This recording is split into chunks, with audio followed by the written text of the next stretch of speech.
नमस्कार विद्यार्थी मित्रांनो, बी.कॉम भाग 3 सेमिस्टर 6 आधुनिक व्यवस्थापन पद्धती या विषयाच्या आपण तिसऱ्या युनिटमध्ये इव्हेंट मॅनेजमेंट आणि परफॉर्मन्स मॅनेजमेंटचा अभ्यास करतो आहे.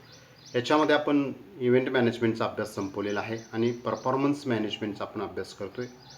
परफॉर्मन्स मॅनेजमेंटमध्ये आपण त्याची अर्थ आणि व्याख्या प्रस्तावना आपण लक्षात घेतलेली आहे.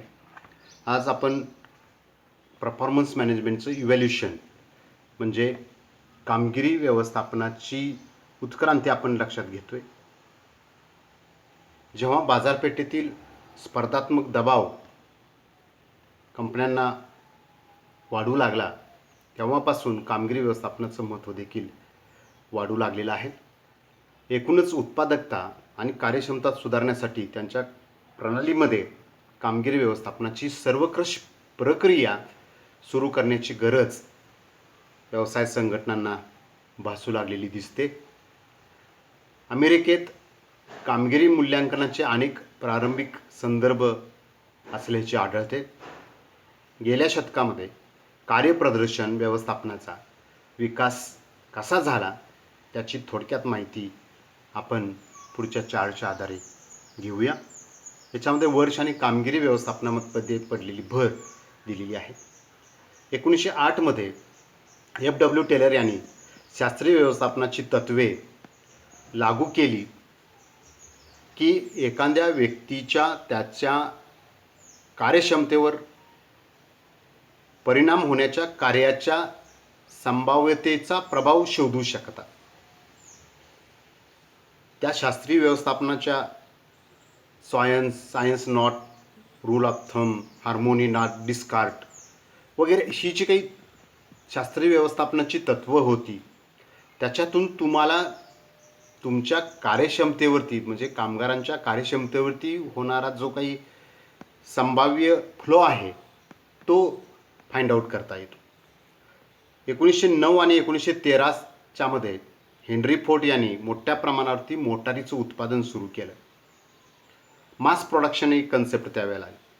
त्यावर F.W. टेलरच्या शास्त्रीय तत्वांचाच मोठा प्रभाव असलेला दिसून येतो आणि त्याने टेलरिझमचा अवलंब केला. म्हणजे टेलरने जी तत्व मांडली त्याला टेलरिझम असं म्हणतात. 1914 मध्ये F.W. टेलरने कामगिरी मूल्यांकन प्रक्रिया सादर केली की जी सध्याच्या कामगार उत्पादकता प्रोडक्टिव्हिटी आणि कालांतराने त्या सुधारण्याच्या मार्गावर अधिक लक्ष केंद्रित करते. त्यांनी एक इव्हॅल्युएशन प्रोसेस डेव्हलप केलेली आहे आणि त्याच्यावरून आपल्याला कामगाराची प्रोडक्टिव्हिटी आणि त्याची जो काही भविष्यकाळातली त्याची होणारी इम्प्रूव्हमेंट याच्यावरती आपल्याला कॉन्सन्ट्रेशन करता येईल. 1920 मध्ये टेलरिझमची सुरुवात सोव्हिएत युनियन म्हणजे आपण ज्याला रशिया म्हणतो सन 1920 साली झाली. बऱ्याच USSRने उत्साहाने त्याचा स्वीकार केला. म्हणजे सोव्हिएत युनियन जे आहे ते म्हणजे अमेरिका आणि युरोपच्या बाहेर जाऊन सुद्धा त्याचा वापर होऊ लागला टेलरिझमचा, हे आपण लक्षात घेतलं पाहिजे. 1930 मध्ये वॉल्टर डी स्कॉटनी man to man compensation skill ही संकल्पना 1914 मध्ये मांडली. परंतु त्याला सन 1930 मध्ये व्यापक मान्यता मिळाली म्हणून ते 1930च्या आपण वर्षामध्ये दाखवतो. 1950 मध्ये D.W. स्कॉट तोच वॉल्टर औपचारिक कामगिरीचं मूल्यांकन प्रक्रिया अनेक कंपन्यांद्वारे सामान्यपणे वापरली गेली.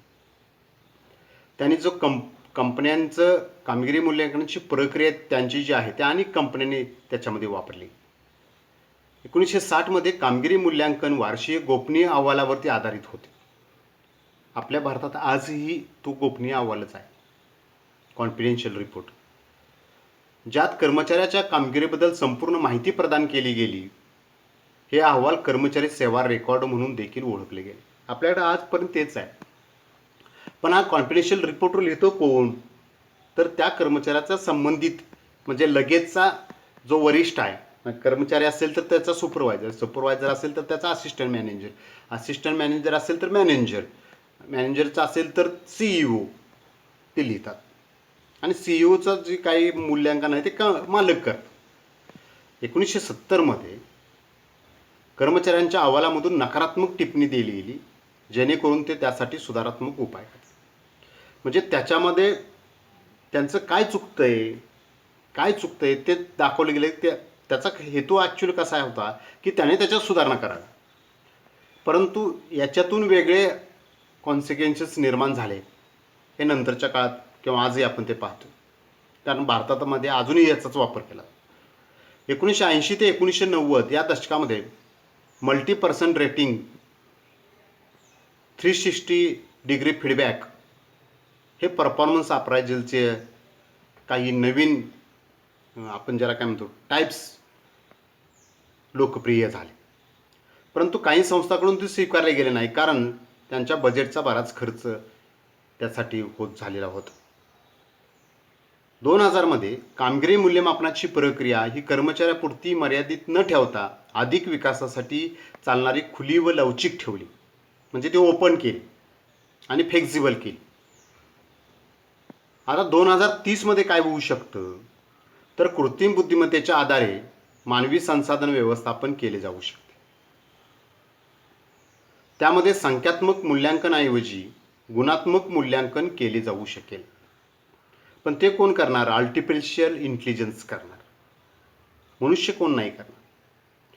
कामगिरी व्यवस्थापन प्रक्रिया व्यवसायाच्या ध्येय धोरणापासून आणि उद्दिष्टाद्वारे वैयक्तिक कर्मचारी कर्तृत्वाचे संरेखित करून कर्मचाऱ्यांना आणि व्यवसायाला निष्कर्षाची जाणीव करून देण्यासाठी एखाद्या विशिष्ट कार्याचे महत्त्व समजावून देऊन उत्कृष्टतेच्या फायद्याचे व्यासपीठ ठरवते. स्पष्ट कामगिरीच्या अपेक्षांची स्थापना करून ज्यामध्ये परिणाम, कृती, वर्तन यांचा समावेश आहे. यामुळे कर्मचाऱ्यांना त्यांच्या कार्यामधून नक्की काय अपेक्षित आहे हे समजून घेण्यास मदत करते आणि पुढे कोणतीही उपयोगात न येणारी कार्ये काढून टाकण्यासाठी मानकांची निर्मिती करते. म्हणजे स्टँडर्ड ठरवायला सोपं. नियमित अभिप्राय म्हणजे रिस्पॉन्स, फीडबॅक आणि कोचिंगद्वारे सुरुवातीच्या टप्प्यात समस्यांचे निदान करण्याचा आणि सुधारात्मक कृती करण्याचा फायदा त्याच्यामध्ये आपल्याला मिळू शकतो. आता ह्या 5 टप्प्यामध्ये कामगिरी मूल्यमापनाची उत्क्रांती कशी झाली हे आपण थोडक्यात लक्षात घेऊ. कामगिरी मूल्यमापनाची प्रणाली प्रत्यक्ष व्यवहारात असताना 1960च्या सुरुवातीच्या काळात कामगिरी व्यवस्थापनाचं मूळ शोधलं जाऊ शकलं. या कालावधीत वार्षिक गोपनीय अहवाल ACR, ज्याला कर्मचारी सेवा रेकॉर्ड ESR असेही म्हटले जाते, ते कर्मचाऱ्यांच्या वागणुकीवर नियंत्रण आणण्यासाठी ठेवले गेले होते आणि या अहवालांनी कर्मचाऱ्यांच्या कामगिरीबद्दल बरीच माहिती प्रदान केली. या अहवालातील कोणतीही नकारात्मक टिप्पणी किंवा शेरा एखाद्या कर्मचाऱ्याच्या कारकिर्दीच्या वाढीच्या संभाव्यतेवर परिणाम करू शकतो. साधारणपणे 5 किंवा 6 बिंदू रेटिंग स्केल आधारावरती 10 वैशिष्ट्यांसाठी मूल्यमापन केले गेले. हे गुणधर्म म्हणजे नोकरीचे ज्ञान, प्रामाणिकपणा, गतिशीलता, वक्तशीरपणा, नेतृत्व, निष्ठा. या अहवालांची टिप्पणी किंवा शेरा याची माहिती कधीही कर्मचाऱ्यांना दिली गेली नव्हती आणि संपूर्ण प्रक्रियेमध्ये कठोर गोपनीयता राखली गेली. कॉन्फिडेन्शियल रिपोर्टच म्हटलं गेलं त्याला. अभिप्राय आणि संदेशवहनाची पारदर्शकता यंत्रणा नसल्यामुळे कर्मचारी पूर्णपणे अंधारात राहायचे. या प्रणालीला बऱ्याच त्रुटींचा सामना करावा लागलेला होता. दुसऱ्या टप्प्यामध्ये म्हणजे 1960च्या उत्तरार्धापासून ते 1970च्या सुरुवातीपर्यंत हा दुसरा टप्पा सुरू होता. या टप्प्यातील महत्त्वाची बाब म्हणजे कामगिरी अहवालामध्ये जी प्रतिकूल टीका समाविष्ट केली गेली होती ती कर्मचाऱ्यांना कळवली गेली, जेणेकरून अशा उणीवार मात करण्यासाठी त्यांना सुधारात्मक उपाययोजना करावी अशी अपेक्षा होती. कामगिरीचं मूल्यमापन करण्याच्या या प्रक्रियेमध्ये पुनरावलोकन म्हणजे रिव्ह्यू, आढावा, अधिकाऱ्यांनी दिलेले रेटिंग अधिलिखित करण्याच्या निर्णयावर अवलंबून असते. कर्मचाऱ्यांना सहसा त्यांच्या विशिष्ट क्षेत्रातील रेटिंगचे प्रमाण 33% कमी असल्यास त्यांच्या सुधारणेच्या क्षेत्रावर औपचारिक लेखी संवाद साधला जायचा. म्हणजे पहिल्या टप्प्यात काय झालं, कॉन्फिडेन्शियल रिपोर्ट तयार केले गेले, पण ते कर्मचाऱ्याला सांगितले गेले नाहीत. दुसऱ्या टप्प्यात काय केलं, फक्त ते कर्मचाऱ्यांना सांगितलं गेलं की त्यांचे दोष काय आहेत बाबा, काय चुका होतात, आणि 33% जर त्यांचा परफॉर्मन्स कमी असेल तर त्यांना शोकॅज दिली जायची. तिसऱ्या टप्प्यामध्ये वार्षिक गोपनीय अहवाल ही संज्ञा कामगिरीच्या मूल्यांकनाद्वारे बदलली गेली. या टप्प्यात आणलेला एक महत्त्वाचा बदल म्हणजे कर्मचाऱ्यांना गोपनीय कामगिरी अहवालात त्यांच्या कर्तृत्वाचे वर्णन करण्याची परवानगी देण्यात आली. कर्मचाऱ्यांना एका वर्षाच्या अखेरीस स्वतःच्या मूल्यांकनामध्ये त्याच्या कर्तृत्वाचे वर्णन करण्याची परवानगी देण्यात आली. रेटिंग स्केलमध्ये अद्वितीय वैशिष्ट्यांचा समावेश करण्याबरोबरच बऱ्याच संस्थांकडून अनेक नवीन घटकांचा विचार केला गेला, ज्या कर्मचाऱ्यांची उत्पादकता कामगिरी मोजमाप करू शकतील अशा उद्दिष्टासारख्या प्रमाणित अटीमध्ये विशिष्ट संस्थांनी प्रशिक्षणातील गरजावर नवीन विभाग देखील स्थापन केले. मूल्यांकन फॉर्म तथापि गोपनीयतेचा घटक अद्याप कायम ठेवला जात होता आणि संपूर्ण प्रक्रिया विकासाभिमुख होण्याऐवजी नियंत्रण ठेवणारी राहील. म्हणजे तिसऱ्या टप्प्यामध्ये काय बदल केला, तर कर्मचारीसुद्धा त्याचं काही यशस्वी काम झालेलं असेल तर ते त्याच्यामध्ये मांडू शकतो, पण गोपनीयतेचा भाग तसाच राहिला. चौथ्या टप्प्यामध्ये म्हणजे या टप्प्याची सुरुवात 1970च्या मध्यापासून झाली. त्याचा उदय भारतात लार्सन अँड टुब्रो सारख्या महान व्यावसायिक टायकोनच्या रूपामध्ये झाला. त्यानंतर स्टेट बँक ऑफ इंडिया इतर कंपन्यांनी या क्षेत्रात कौतुकास्पद सुधारणा केल्या. या टप्प्यात मूल्यांकन प्रक्रिया एक गोपनीय प्रक्रिया मानण्याऐवजी अधिक विकसित, लक्ष आधारित, सहभाग आणि मुक्त होती. म्हणजे याच्याने ओपन झाली. कार्यप्रणाली नियोजन आढावा कर्मचाऱ्यांच्या विकासावर पद्धतशीर दृष्टिकोन ठेवत प्रणाली लक्ष केंद्रित करते. संपूर्ण प्रक्रियेमध्ये मूल्यमापन आणि अहवाल अधिकारी यांनी वर्षाच्या सुरुवातीस मुख्य निकालाचा परस्पर निर्णय घेतला आणि दर 6 महिन्यांनी त्याचा आढावा घेतला. आढावा कालावधीत कामगिरीवर परिणाम करणारे घटक, कर्मचाऱ्यांच्या प्रशिक्षणाची गरज, नवीन उद्दिष्टे तसेच रेटिंग्ज यासारख्या सहयोगी वातावरणात मूल्यमापनासह चर्चा केली गेली.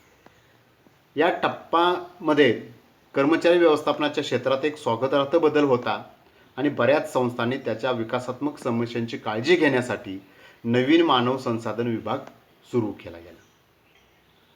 पाचवी फेज जी आहे, पाचवा टप्पा आहे, लोकांच्या समस्या हाताळण्याच्या दृष्टिकोनातून या टप्प्यात परिपक्वता आहे. हे अधिक कार्यप्रदर्शित होते आणि विकास, नियोजन आणि सुधारणा यावर जोर या टप्प्यामध्ये दिलेला दिसतो. संस्कृतीच्या निर्मितीस सार्वत्रिक महत्त्व दिले गेलेले दिसले. एकूणच कर्मचाऱ्यांच्या उत्पादकता वाढीचे मूल्यांकन करण्यासाठी कार्यसंघ मूल्यांकन व गुणवत्ता मंडळीसुद्धा स्थापन केले गेले. ही विशेषतः गुणवत्ता मंडळे जपानमध्ये स्थापन झालेली दिसते. कामगिरी व्यवस्थापन प्रणाली अद्याप विकसित होत आहे. नजीकच्या भविष्यात बरीच उद्दिष्टे आणि पारदर्शक प्रणालीची अपेक्षा आपण ठेवू शकतो. म्हणजे अजूनही परिपूर्ण स्वरूपाची अशी ही जी काही कामगिरी व्यवस्थापनाची प्रक्रिया आहे ही निर्माण झालेली नाही असं पण या ठिकाणी म्हणू शकतो. विद्यार्थी मित्रांनो, हा कामगिरी व्यवस्थापनाचा जो भाग आहे म्हणजे कर्मचाऱ्यानं जे वर्षभर काम केलं त्याचं मूल्यमापन झालं पाहिजे. अर्थात तुम्ही असू दे, मी असू दे, कोणीही, आपल्याला मूल्यमापन नको असतं, आपल्याला तपासणी नको असते. परंतु तुम्ही तपासणी किंवा मूल्यमापन केल्याशिवाय तुम्ही किती चांगलं काम केलं किंवा केलं नाही हे लोकांच्या समोर आणि तुमच्या समोरसुद्धा कसं येणार, त्याचं इव्हॅल्युएशन होणं हे महत्त्वाचं आहे. फक्त याच्यामध्ये खूप महत्त्वाची गोष्ट काय आहे तर इव्हॅल्युएशन प्रक्रिया ही पारदर्शक असायला पाहिजे, ज्याला आपण ट्रान्सपरंट म्हणतो.